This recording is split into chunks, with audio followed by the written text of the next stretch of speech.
Hello दोस्तों, welcome back to my channel. दोस्तों, एक और इम्पॉर्टेंट वीडियो आप लोगों के लिए। और इस वीडियो में हम लोग देखेंगे सीडीपी का कुछ इम्पॉर्टेंट प्रीवियस ईयर के क्वेश्चंस। ठीक, क्लास 8 हो जाएगी और परीक्षा तिथि जो है वो 11 जनवरी 2022 को जो पूछे गए क्वेश्चंस हैं उनको डिस्कस करेंगे। ठीक है, तो वैसे ही हम लोग डिस्कस करेंगे, क्वेश्चन पढ़ेंगे और आंसर देखेंगे डायरेक्ट। क्योंकि व्याख्या है तो हम लोग सिर्फ प्रैक्टिस कर रहे हैं, तो जल्दी जल्दी हम लोग प्रैक्टिस करेंगे। तो सबसे पहला क्वेश्चन इस पे दिया गया था, निम्नलिखित में से कौन सा उदाहरण विकास के समीप दूरी विमुखी अधोगामी सिद्धांत को दर्शाता है। ठीक है, ऑप्शन देख लीजिए आप लोग, एक बार पहले सोच लीजिए क्या होगा आंसर। तो इसका आंसर हो जाएगा बी ऑप्शन। बी ऑप्शन इसका सही है।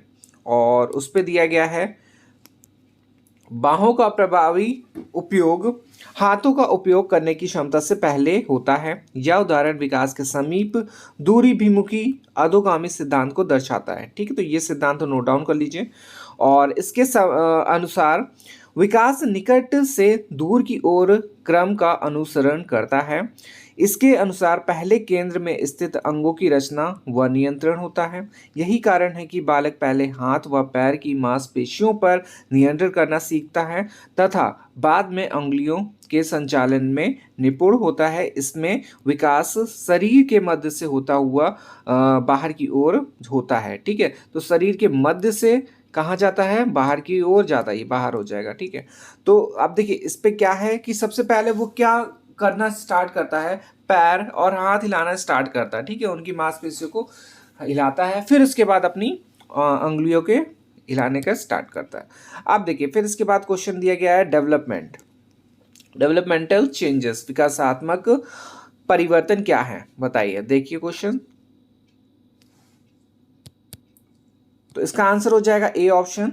ठीक है, एक क्रमबद्ध और क्रमिक तरीके से होता है। ठीक है, डेवलपमेंटल विकास, तो इसमें क्या है, विकासात्मक विकास एक क्रमबद्ध और क्रमिक तरीके से होता है।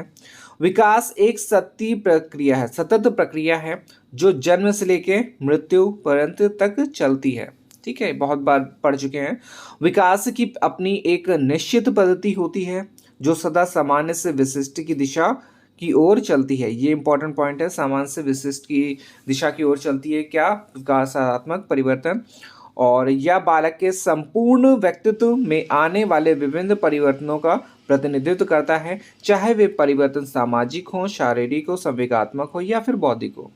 यह गुणात्मक परिवर्तनों की ओर संकेत करता है, अतः विकास से कोई आकस्मिक परिवर्तन नहीं होता है, वरन से यह अनवरत लगातार चलने वाली प्रक्रिया है। ठीक है, फिर इसके बाद क्वेश्चन दिया गया है, वातावरण व आनुवंशिक कारणों की परस्पर क्रिया किसके लिए जिम्मेदार है। तो इसका आंसर हो जाएगा डी ऑप्शन, शारीरिक, सामाजिक और संज्ञानात्मक विकास के लिए जिम्मेदार है। इस पे क्या दिया गया देखते हैं, वातावरण व आनुवंशिक कारणों की परस्पर क्रिया शारीरिक, सामाजिक और संज्ञानात्मक विकास के लिए जिम्मेदार है। बालक का विकास आनुवंशिकता एवं वातावरण की परस्पर अंतःक्रिया का परिणाम होता है। ठीक है, तो ये क्वेश्चन मतलब कि ये पॉइंट आप लोगों ने पढ़ा है कि बालक का जो विकास होता है वातावरण पे भी काफी उसका प्रभाव पड़ता है। वे एक दूसरे की पूरक, सहायक और सहयोगी होते हैं। बालक को जो मूल प्रवृत्तियां वंशानुक्रम से प्राप्त होती है, इसका विकास वातावरण में होता है। अच्छे वंशानुक्रम के जो अभाव है में अच्छा वातावरण से निष्फल हो सकता है तथा अच्छे वंशानुक्रम के बावजूद दूषित वातावरण से बालक को कुपोषण या गंभीर रोगों का शिकार बना सकता है, अथवा जो उनकी जन्मजात योग्यताओं को कुंठित कर सकता है। ठीक है, तो वातावरण का बहुत ज़्यादा प्रभाव पड़ता है बालक पर, और जैसा बच्चों को ढाल देंगे वैसा ही फिर वो बन जाते हैं। अच्छे माहौल में रहेंगे तो अच्छे बनेंगे, बुरे माहौल में रहेंगे तो वो बुरे बन जाते हैं। फिर दिया गया है, बच्चों के समाजीकरण के संदर्भ में कौन सा कथन सही है।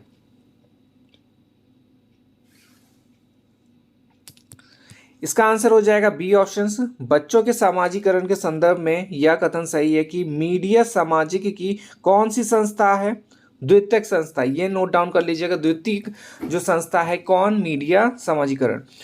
समाजीकरण की प्रक्रिया द्वारा ही व्यक्ति यह जान पाता है कि उसे किन व्यक्तियों के साथ रहना है, उनसे किस प्रकार का व्यवहार करना है तथा अपनी क्षमताओं का विकास किस प्रकार करना है। इसके अतिरिक्त यह प्रक्रिया अनेक दूसरे कार्यों के द्वारा भी व्यक्तित्व को संगठित रखने का प्रयास करती है। बच्चे का समाजीकरण से करने के लिए अनेक प्राथमिक संस्थाओं जैसे परिवार, पड़ोस, मित्र मंडली, विवाह से एवं से नातेदारी और समूह एवं से द्वितीयक संस्थाओं जैसे विद्यालय हो गए, धार्मिक हो गए, आर्थिक है, राजनीतिक है, सांस्कृतिक है एवं व्यवसाय संगठनों आदि का योगदान होता है।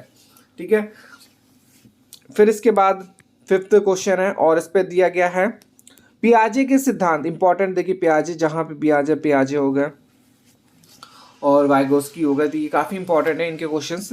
तो पियाजे के सिद्धांत में एक समय में किसी वस्तु की केवल एक विशेषता पर ध्यान दे पाने की प्रवृत्ति को क्या कहते हैं। ठीक है, 4 ऑप्शन दिए गए, देख लीजिए। और मेरे ख्याल से ये वाला समझ में भी आ गया होगा, ये वाला क्वेश्चन ईजी है ये वाला। इसको बोलते हैं ए ऑप्शन केंद्रिता। पियाजे के सिद्धांत में एक समय में किसी वस्तु की केवल एक विशेषता पर ध्यान दे पाने की प्रवृत्ति को क्या बोलेंगे, केंद्रिता बोलते हैं, सेंट्रेशन बोलते हैं। और इसका एक स्थिति में एक प्रमुख पहलू पर ध्यान केंद्रित करने, अन्य प्रासंगिक पहलुओं की उपेक्षा करने की प्रवृत्ति है। पियाजे द्वारा अपने संज्ञानात्मक और विकासात्मक चरण से सिद्धांत के माध्यम से प्रस्तुत किया गया है। केंद्रीकरण से एक व्यवहार है जिसे अक्सर पूर्व संचालन चरण में प्रदर्शित किया जाता है। पियाजे ने दावा किया है कि अहंकारवाद पूर्व संचालन बच्चों की अव्यवस्थित सोच के लिए जिम्मेदार एक सामान्य तत्व केंद्रीकरण का कारण है। ठीक है, तो पियाजे के क्वेश्चन से इंपॉर्टेंट है, मैंने पहले ही बोल दिया, और क्वेश्चंस भी काफ़ी आते हैं इनके। और इस पे दिया गया है क्वेश्चन, निम्नलिखित में से कौन सा मिलान पियाजे के संज्ञानात्मक चरण और उसको परिभाषित करने वाली विशेषता को सही ढंग से दर्शाता है।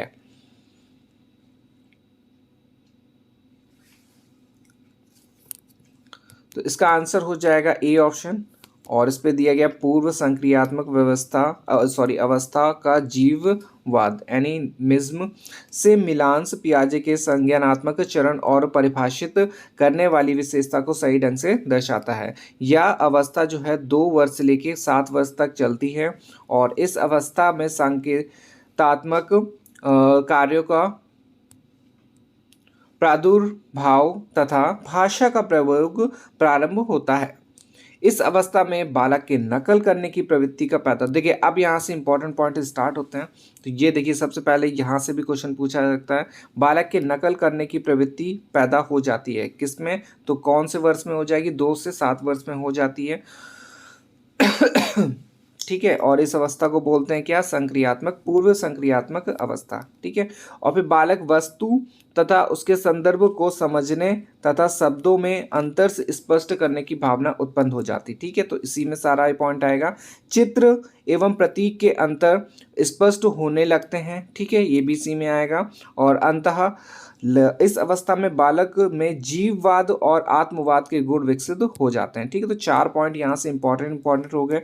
सबसे पहला पॉइंट क्या हो जाएगा, बालक में नकल करने की प्रवृत्ति पैदा होती है। बालक वस्तु और तथा उसके संदर्भ को समझने और तथा शब्दों में अंतर स्पष्ट करने की भावना उत्पन्न होती है। चिन्ह और प्रतीक में अंतर स्पष्ट होने लगते हैं और जीववाद आत्मवाद के वो जो गुण हैं वो भी विकसित होते हैं। ठीक है, फिर इसके बाद है क्वेश्चन 7, लेव वाइगोस्की के अनुसार भौतिक उपकरण जैसे कि डैश और डैश हमारे संज्ञानात्मक विकास में मदद और प्रभावित करते हैं।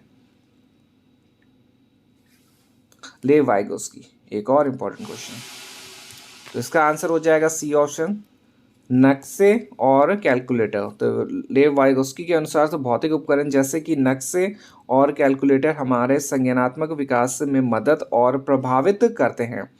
इनके अनुसार संज्ञानात्मक विकास का सामाजिक कारकों जैसे कि परिवार, समाज, विद्यालय, मित्रमंडली, परिवेश व भाषा का प्रभाव पड़ता है। बालक सामाजिक अंतःक्रिया के द्वारा ज्ञान अर्जन करता है। वाइगोस्की की अधिगम्स को एक सामाजिक गतिविधि मानते हैं। इन्होंने खेल का महत्व देते हुए बताया कि बालक के संज्ञानात्मक, भावात्मक और सामाजिक विकास में खेल महत्वपूर्ण स्थान है। ठीक है, तो ये वाला इंपॉर्टेंट पॉइंट है। खेल के बारे में किन्होंने महत्व दिया है, तो लेव वाइगोस्की ने दिया है। फिर इसके बाद है क्वेश्चन नंबर 8 और इस पे दिया गया लेव वाइगोस्की के विचार में निजी वाक। तो इसका आंसर हो जाएगा ए ऑप्शन। लेव वाइगोस्की के विचार में एक निजी वाक एक महत्वपूर्ण सामाजिक कार्य है। ठीक है, तो लेव वाइगोस्की आएंगे तो वहाँ पे सामाजिक से ही रिलेटेड आएगा। और आत्म बातचीत बालकों को स्वनिर्देशित में सहायता प्रदान करती है। बच्चे अपने कार्य को दिशा देने के लिए स्वयं से बोलते हैं। वाइगोस्की ने यह माना है कि जो बालक आत्म बातचीत अधिक करते हैं वह अन्य की अपेक्षा सामाजिक रूप से अधिक दक्ष होते हैं। बालक इसका प्रयोग उच्च स्तर की प्रक्रिया करने में भी करते हैं। वाइगोस्की ऐसे पहले मनोवैज्ञानिक हैं जिन्होंने बालक के आत्म बातचीत की घनात्मक भूमिका को स्वीकार किया है। निजी भाषा शब्दावली का प्रयोग पहली बार लेव वाइगोस्की ने के द्वारा किया गया था। तो कौन सी भाषा का? निजी भाषा का प्रयोग किसने करा है? सबसे पहले तो लेव वाइगोस्की ने करा है। फिर इसके बाद क्वेश्चन नंबर 9 में दिया गया है, निम्नलिखित में से कौन सा एक प्रगतिशील कक्षा की विशेषता है?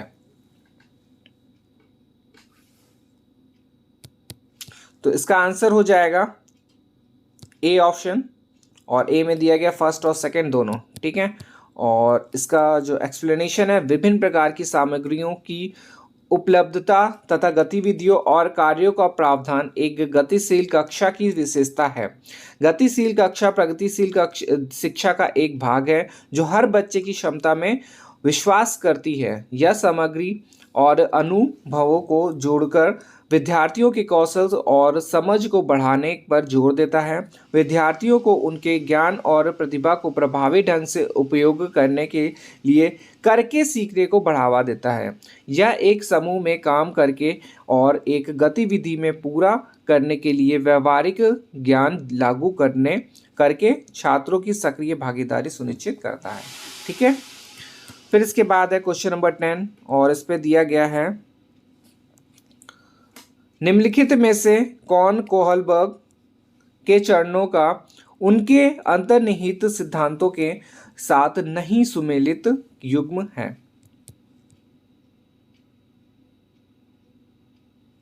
तो इसका आंसर हो जाएगा बी ऑप्शन। ठीक है, तो बी ऑप्शन में क्या है? अच्छा लड़का, अच्छी लड़की, अभिविन्यास आदि और आदर्श पारस्परिकता। ठीक है, तो इसका एक्सप्लेनेशन है, अच्छा लड़की और अच्छा लड़का और अच्छी लड़की, अभिविन्यास, आदर्श पारस्परिकता कोहलबर्ग के चरणों का उनके अंतर्निहित सिद्धांतों के साथ सही सुमेलित युग्म है। इस अवस्था में बच्चों में एक दूसरे का सम्मान करने की भावना होती है तथा दूसरों से भी सम्मान पाने की इच्छा जाहिर की जाती है। इस अवस्था में बच्चा अच्छा बनकर अन्य व्यक्तियों से प्रशंसा प्राप्त करना चाहते हैं और वे अच्छा लड़का या अच्छी लड़की जैसे व्यवहार करने में रुचि लेते हैं, जो कुछ अन्यों को अच्छा लगे या अन्यों को सहायता करे या अन्यों के द्वारा स्वीकृति हो, वही उत्तम माना जाता है। इसमें सहयोग को व्यक्ति के सर्वोत्तम आचरण के रूप में स्वीकार किया गया है। फिर इसके बाद क्वेश्चन नंबर 11 और इसमें दिया गया है, बुद्धिमत्ता के समकालीन सिद्धांतों के अनुसार बुद्धि क्या है?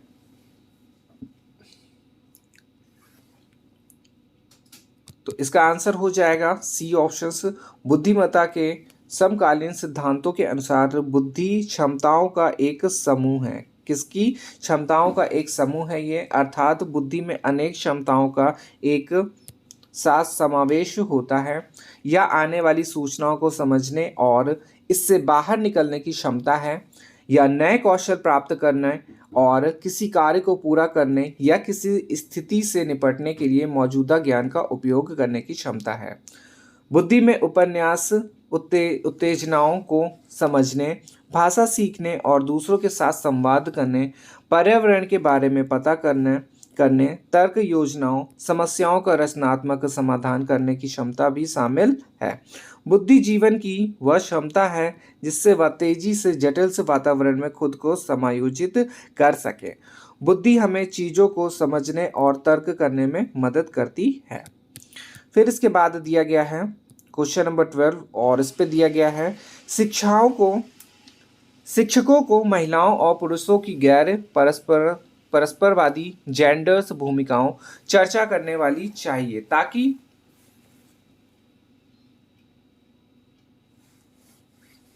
तो इसका आंसर हो जाएगा बी ऑप्शन। ठीक है, इस पे दिया है जेंडर रूढ़िबद्धता को चुनौती मिले।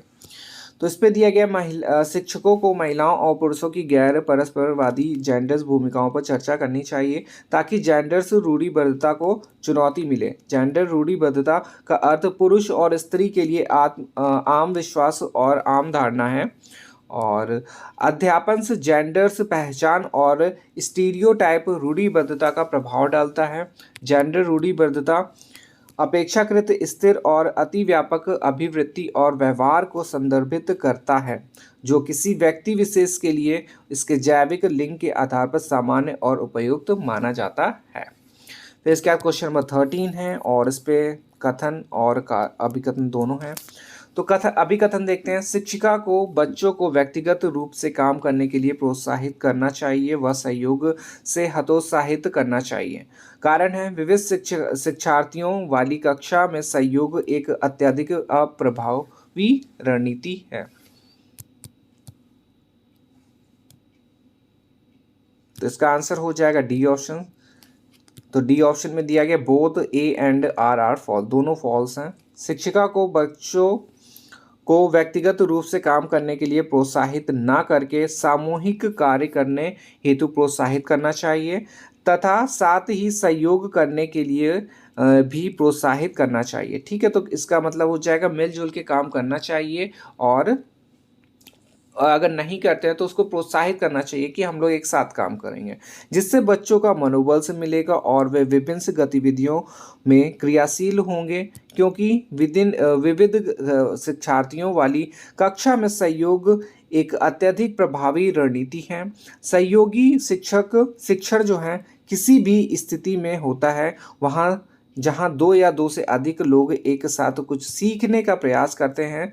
जो बच्चे सहयोगी शिक्षण करते हैं वे दूसरों की क्षमताओं और संसाधनों का लाभ उठा सकते हैं। ठीक है, तो दोनों गलत हो जाएंगे। क्वेश्चन नंबर 14 देखेंगे अब और इस पे दिया गया है मूल्यांकन के बारे में निम्नलिखित में से कौन सा कथन सही नहीं है। तो इसका आंसर हो जाएगा डी ऑप्शन से मूल्यांकन में मानकीकृत उपकरणों के प्रयोग पर ध्यान केंद्रित नहीं करना चाहिए और क्योंकि मूल्यांकन के प्रमुख अंगों शिक्षण उद्देश्य अधिगम्य क्रियाएं तथा व्यवहारिक परिवर्तन को विभिन्न उपकरणों के द्वारा ही मूल्यांकन किया जा सकता है और मूल्यांकन की प्रक्रिया ताकि गतिक होनी चाहिए। सीखने के लिए मूल्यांकन सीखने सिखाने की प्रक्रिया के पहले दौरान व बाद में होना चाहिए तथा मूल्यांकन रचनात्मक मूल्यांकन पर केंद्रित होना चाहिए। किसी बालक में उपस्थित गुणों की मात्रा का विश्लेषणात्मक अथवा गुणात्मक विवरण से मूल्यांकन प्रस्तुत करता है और यह बताता है कि किसी निश्चित उद्देश्य हेतु वह कितना उपयुक्त या संतोषप्रद है। अर्थात मूल्यांकन से गुणों का विशेषताओं की वांछनीयता स्पष्ट करता है। ठीक है, फिर इसके बाद है क्वेश्चन नंबर 15 और लास्ट क्वेश्चन है इस वीडियो का। निम्नलिखित में से कौन सा प्रश्न वैचारिक समझ और आलोचनात्मक सोच को बढ़ावा देने का उदाहरण है।